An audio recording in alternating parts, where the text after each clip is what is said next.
தீர்மானம் எடுத்தா நீ தங்கும் இடத்துல நான் என்ன செய்வேன்.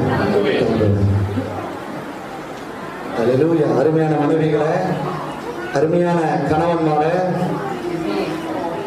நீங்க போறீங்கன்னா உங்க மனைவிக்கு தெரிஞ்சிருக்கணும் என் கணவர் எங்க போறாரு.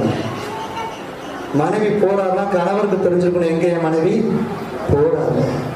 கணவன் எங்க போறாரோ அங்க மனைவி போங்க. அல்லேலூயா, அல்லேலூயா. அதுதான் குடும்பம்.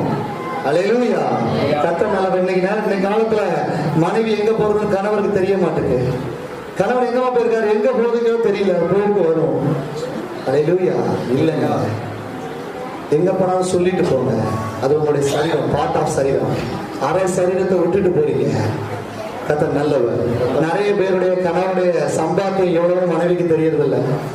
எத்தனை மனைவிக்கு தெரியும் என் கணவனுடைய உண்மையான சம்பளம் எனக்கு தெரியும். சொல்ல வேண்டாம், கரங்களை வருது. என் கணவனுடைய உண்மையான சம்பளம் எனக்கு தெரியும். தெரியாதவனை கை தூக்குங்க. எங்க பயப்படாதீங்க. கணவன் மேல இருந்தாலும் பயப்படாங்க, ஏச மாட்டாங்க எனக்காக ப்ளீஸ். தெரியும் கணவன் எவ்வளவு சம்பாதிக்கிறான்னு தெரிஞ்சா மட்டும்தான் மனைவியால அந்த குடும்ப வண்டி என்ன செய்ய முடியும், ஓட்ட முடியும். இல்லைன்னா பொத்தல் வேலை போட்டது போல மறைச்சா ஏதோ சம்திங் ராங். அல்லேலூயா. ஏமா நான் இவ்வளவுதான் சம்பளம் வாங்குறேம்மா சொல்லுங்க, அது ஆண்டவர் கொடுத்த ஆசீர்வாதம். அதை குறைச்சிங்கன்னா அது குறையும். அல்லேலூயா. என்னை